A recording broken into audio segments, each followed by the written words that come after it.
अक्सर लोगों को यह भ्रम रहता है कि वास्तुशास्त्र का प्रचलन अब हुआ है, पहले नहीं था। ऐसा नहीं है। वास्तु शास्त्र का प्रचलन मनुष्य की उत्पत्ति जब इस पृथ्वी पे हुई उसके साथ ही शुरू हो गया था।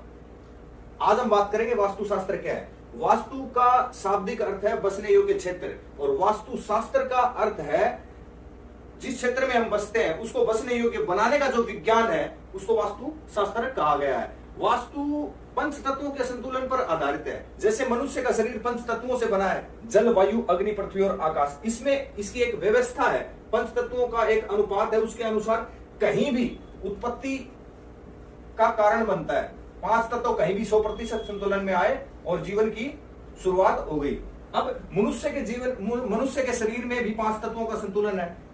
ये कितना कितना है देखिए, मनुष्य के शरीर में जल की मात्रा 71% है, तो पृथ्वी पर भी जल की मात्रा 71% है। अब पृथ्वी पर वायुमंडल की जो स्थिति है वही स्थिति हमारे शरीर में वायु की प्राण वायु के रूप में फेफड़ों के अंदर है। भूगर्भ में जितनी अग्नि है उतनी जठर अग्नि के रूप में हमारे शरीर में अग्नि है।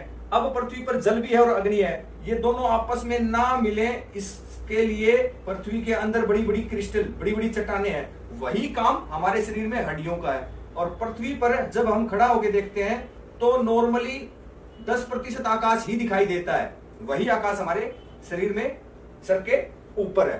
अब ये संतुलन मनुष्य को जीवन भर चाहिएगा।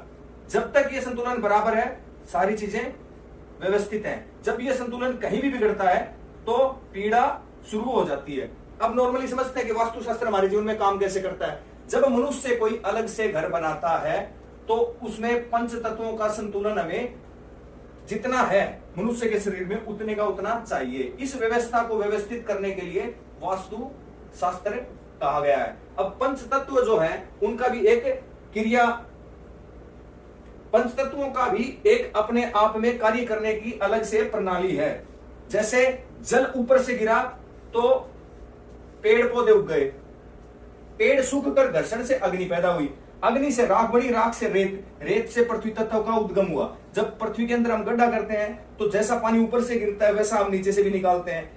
इसके अलावा एक चीज और निकलती है जिसको हम मेटल बोलते हैं, धातु, और फिर आकाश जल के रूप में। ये जब संतुलन चक्र आपस में कहीं भी बनता है तो जीवन की उत्पत्ति सुचारू रूप से चलती है। अब इनके अंदर एक दूसरे की शत्रुता भी है। जैसे जल अग्नि के क्षेत्र में आया तो जल वाष्प बन के उड़ जाएगा, और अग्नि जल के क्षेत्र में गई तो यह कमजोर हो जाएगी, ये बुझ जाएगी।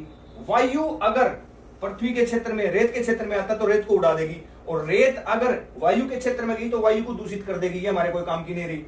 अग्नि अगर आकाश के क्षेत्र में जाती है तो धातु की कीमत कब तक है, जब तक वो एक शेप में है।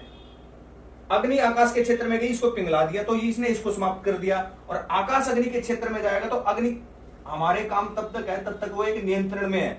अगर वो नियंत्रण से बाहर हुई, आकाश के क्षेत्र में आई, तो वो हमारी सबसे बड़ी शत्रु हो गई। अब रेत जल के क्षेत्र में जाती है तो जल को सोख लेती है, और जल पृथ्वी के क्षेत्र में आता है तो यहां दलदल बना देता है। आकाश से बना हुआ कुल्हाड़ा पेड़ पे लगेगा तो पेड़ कट जाएगा, और अगर कुल्हाड़े को वायु के क्षेत्र में छोड़ दिया तो जंग लग के अपने आप खत्म हो जाएगा।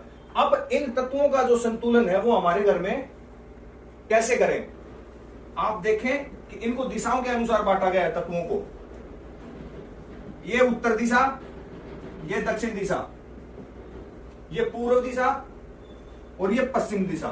अब घर में इन पांचों तत्वों की व्यवस्था को व्यवस्थित करने वाली जो प्रणाली है उसी को वास्तुशास्त्र कहा गया मोटे मोटे रूप में। अब नॉर्मली आदमी घर बनाता है और घर में इनके अनुसार अगर तत्वों की व्यवस्था नहीं है तो वहां सुख की जगह दुख की प्राप्ति होगी। जैसे आपने कोई फैक्ट्री बना ली और फैक्ट्री में अग्नि तत्व की जगह जल स्थापित कर दिया तो यह एक दूसरे के विरुद्ध होंगे।